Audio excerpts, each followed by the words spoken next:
tonight to management about the decision to keep Matt Thomas for the rest of the season, or at least guarantee his contract for the rest of the season? Yeah, I mean, I think Matt's done a really nice job. There was a period of time where he was, clearly, out of the rotation, and then with some of these health and safety protocols and different guys going down, I always said this about Matt. I think he's always kept himself ready. He's reliable.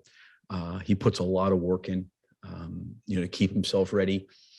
And, obviously he's an outstanding shooter. He's a great locker room guy, a great team guy. So, I'm happy for him because he's put a lot of work in, and that's not to say the other guys haven't, but I think in the role that he has been in, just the way he's conducted himself professionally and the way he's kept himself ready. And when we've needed him, he's been able to go in and give us good quality minutes. Alex being in protocol, have you had any communication with him? How's he doing? I think that probably it's a lot like maybe what I experienced, probably feeling like he's got a cold. Really nothing more than that right now from him. I don't know if it gets worse or not. Certainly hope not. I think everybody's experiences with this have all been a little bit different. But I could tell when I spoke to him when he entered, he sounded hoarse and sounded congested, and certainly that's how I felt as well.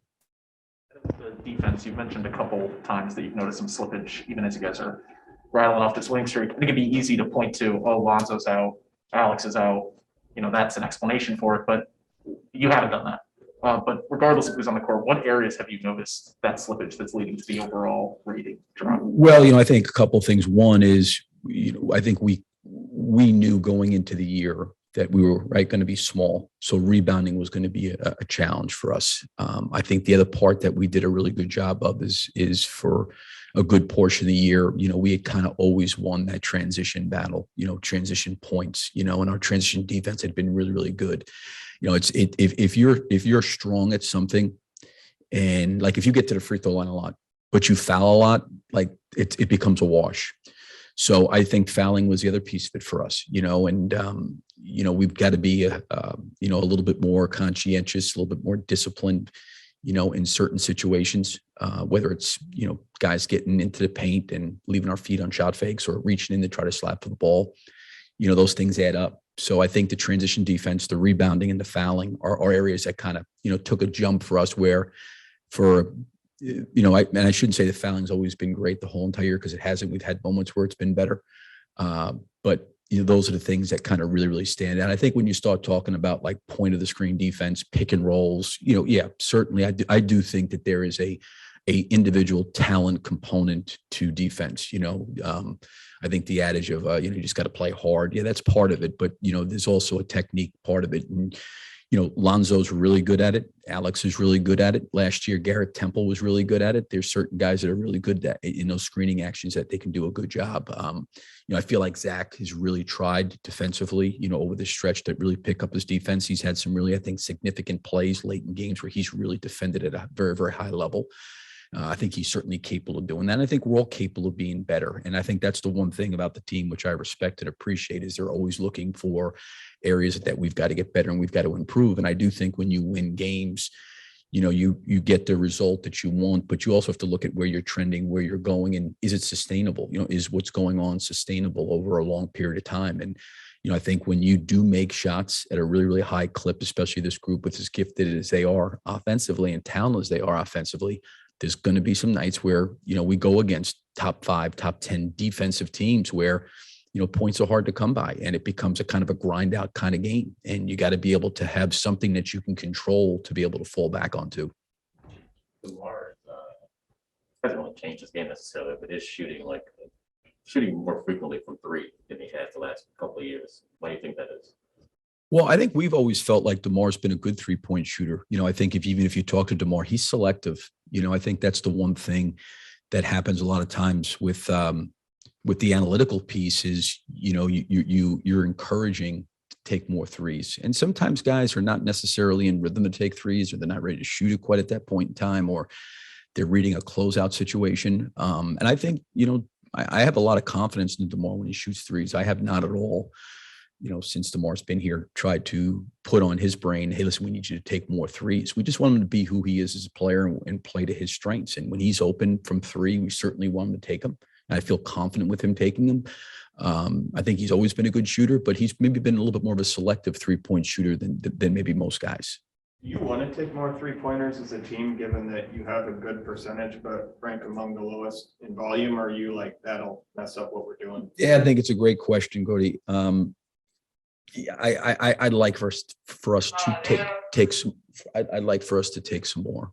I think that would be good. But I also think too, one of the areas that we got to get better at is we've got to get better at playing downhill. And I think that when you get downhill and you force rotation, you force a second defender into the paint to help, that's when your spray out threes really start to come. I don't love just saying randomly, hey, we got to take more threes, because I don't think that all threes are created equally. There's certain threes that are just bad, in my opinion. You got to get the right ones. And when we've shot really, really well, if you look at, our team, we've shot well when either the balls went into Vooch and it's gotten sprayed back out, and or there's been something downhill and there's been rotation, the ball's gotten kicked out. But I think we can get more of those if we get more into those situations, and I think that's one area offensively that we're going to have to improve upon. Because if you look at, I know the stat sheet's a little bit different with, the points in the paint. Sometimes it doesn't tell the whole story. Just because you're in the paint doesn't mean it's necessarily a great shot. But I think when you look at more the analytics of rim attempts, shots inside the restricted area, we're a team that hasn't generated a lot of those, and we're going to have to be able to get downhill. So that's the one thing that's great for me. I mean, I'm not trying to be critical of our guys. I think you're always trying to look at ways to get better and to improve and continue to evolve as a team and get better and put things on guys' brains. But I don't like necessarily saying, yeah, we need to take more threes. I think we need to get downhill more. Now, I think that gets you to the free throw line. It opens up offensive rebounding, and then it opens up, opportunities to shoot more threes. Coach, I have a question regarding chemistry. Arturis was on a radio show and said that he really liked the chemistry on this team, and you've been doing this for a long time. So my question is, does winning lead to chemistry, or do you think chemistry is organically from the type of person you have in that locker room? Yeah, I mean, it's something that I've always really, really believed in, as a coach, whether I've been in college or the NBA. When you've got, I think, great chemistry, and to me, that's a pretty broad word, like culture. People use those words, chemistry, culture, those kind of things.